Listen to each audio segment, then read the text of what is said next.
पावसाळ्यामध्ये सर्वांनाच गरमागरम तळलेले खुसखुशीत कुरकुरीत भजी खायला आवडतातच. तर आज मी तुम्हाला भिजवलेल्या मुगाच्या डाळीची भजी कशी करायची ते दाखवणार आहे. तर व्हिडिओ स्किप न करता संपूर्ण बघा. अजूनही चॅनलवर नवीन असाल तर चॅनलला सबस्क्राईब करा. नमस्कार, मी ज्योती. ज्योतिष किचनमध्ये सर्वांचं खूप खूप स्वागत आहे. एक वाटी मुगाची डाळ मी 2 तास पाण्यामध्ये छान भिजू घातली होती. डाळ आपली छान भिजलेली आहे. मी एका पाण्याने धुवून मगच डाळ भिजू घातलेली होती. आपल्याला आता ह्या डाळीमधलं पाणी काढून घ्यायचं आहे. डाळीमधलं मी इथे पाणी काढून घेतलं. अजिबात त्यामध्ये पाणी टाकायचं नाही. पाणी न टाकता आपल्याला ही डाळ वाटून घ्यायची आहे. आता मिक्सरच्या भांड्यामध्ये डाळ टाकून घ्यायची. मी इथे मोठं मिक्सरचं भांडं घेतलेलं आहे आणि त्यामध्ये जेवढी बसली तितकी मी ह्यामध्ये डाळ टाकून घेतली. 10 ते 12 लसणाच्या पाकळ्या टाकल्या, 4 ते 5 हिरव्या मिरच्या टाकल्या आणि छान अशी वाटून घ्यायची. जास्त बारीक पेस्ट पण नाही करायची, थोडीशी जाड राहू द्यायची. ह्या पद्धतीने आता आपण सर्व डाळ बारीक करून घेणार आहोत. मी ते सर्व डाळ बारीक करून घेतलेली आहे. थोडीशी जाड राहू द्यायची आहे आणि एकसारखी आपल्याला ही डाळ फेटून घ्यायची, हलकी करून घ्यायची. जशी तुम्ही एकसारखी हलवली ना, तर आपली भजी किंवा पकोडी म्हणू शकता, मस्त अशी छान खुसखुशीत तयार होतात. मस्त अशी हलकी-फुलकी तयार होतात. त्यामुळे आपल्याला एकसारखी 5 मिनटं डाळ छान अशी हलवून घ्यायची, मिक्स करून घ्यायची, फेटून घ्यायची. ह्या पद्धतीने मी इथे छान फेटून घेतलेली आहे. आपलं पीठही छान फुललेलं आहे. यामध्ये आपण अर्धी वाटी तांदळाचं पीठ टाकणार आहोत आणि बारीक चिरलेली 2 ते 3 फिक्क्या मिरच्या आहेत, ह्या चिरून घेतलेल्या त्याही टाकायच्या. 3 ते 4 मिरे बारीक करून घेतले तेही टाकायची. अर्धा चमचा ओवा टाकायचा आणि थोडंसं आलं किसून टाकायचं. याने छान अशी भजीला टेस्ट येते. तुम्ही कुटून घेतली तरीही चालते. 1 इंच आलं मी छान इथे किसून घेतलेलं आहे.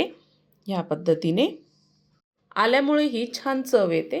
चवीपुरतं मीठ टाकून घ्यायचं आहे आणि आता बारीक चिरून आपण इथे कोथिंबीर घेणार आहोत. अशी मस्त बारीक चिरून घ्यायची. अजिबात मी कोथिंबीरीच्या इथे काड्या घेतलेल्या नाही आहे. ह्या पद्धतीने आपण इथे कोथिंबीर चिरून घेतली. भज्यांमध्ये तुम्ही जेवढी कोथिंबीर टाकाल तितकी भजीला छान चव येते. बारीक चिरलेली कोथिंबीर टाकून घ्यायची आणि चमच्याने छान आपल्याला हे मिक्स करून घ्यायचं आहे. ह्यामध्ये तुम्ही तांदळाचं पीठ नक्की टाका, म्हणजे भजी आपली छान मस्त कुरकुरीत होतात. अगदी मी थोडं मोजून 4 ते 5 चमचे इतकं तांदळाचं पीठ टाकलेलं आहे, बघू शकता. आणि मुगाची डाळ पाणी न टाकता आम्ही इथे बारीक केलेली आहे. ह्या पद्धतीचं छान असं आपलं पीठ तयार झालेलं आहे. ह्यामध्ये सोडा तुम्ही टाकत असाल तर थोडा टाकू शकता, नाही टाकला तरीही चालतं. आता आपण भजी तळायला घेणार आहोत. हाताला थोडंसं पाणी लावून घ्यायचं आणि त्यानंतर ही भजी आपण तेलामध्ये सोडणार आहोत. मी हाताला पाणी लावून घेतलेलं आहे आणि आपल्याला मध्यम साईजची अशी भजी तळायला घ्यायची आहे. मध्यम आता तेल छान गरम झालेलं आहे. जास्त कडक तेल मी इथे केलेलं नाही आहे. मध्यम आचेवर ठेवायचं, म्हणजे भजी आपली छान आतमध्ये पर्यंत छान तळल्या जातात मस्त आणि कुरकुरीत पण होतात, खुसखुशीत पण अशी भजी तयार होतात.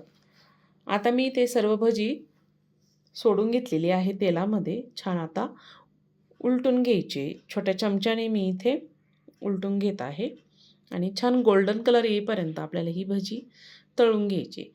अगदी पाऊस रिमझिम चालू झाला ना, तर आपल्याला भजी खायला आवडतातच. तर ह्या पद्धतीने मुगाच्या डाळीची भजी नक्की तयार करून बघा. पोटालाही त्रास होणार नाही.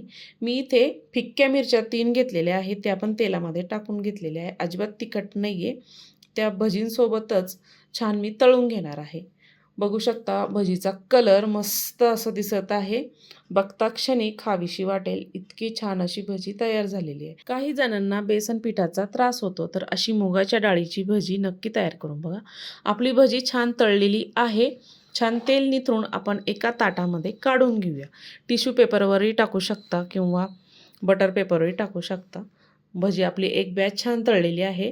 आता संपूर्ण भजी मी अशीच तळून घेणार आहे. मस्त अशी गरमागरम बघता क्षणी खावीशी वाटेल अशी आपली मुगाच्या डाळीची भजी तयार झालेली आहे. तुम्हाला आजची मुगाच्या डाळीची भजी कशी वाटली, आवडली असेल तर जास्तीत जास्त व्हिडिओ शेअर करा, सबस्क्राईब करा चॅनलला आणि हो, तुमच्या मित्रमैत्रिणींना, नातेवाईकांना व्हिडिओ जास्तीत जास्त शेअर करा, लाईक करा आणि फेसबुकवर बघत असाल तर फॉलो करा. तुम्हाला एक भजी मी तोडून दाखवते, बघू शकता. मस्त आतून खुसखुशीत, वरतून अशी कुरकुरीत भजी तयार झालेली आहे. तर आजची रेसिपी आवडली असेल तर कमेंट करायला विसरू नका. संपूर्ण व्हिडिओ बघितल्याबद्दल सर्वांचे धन्यवाद.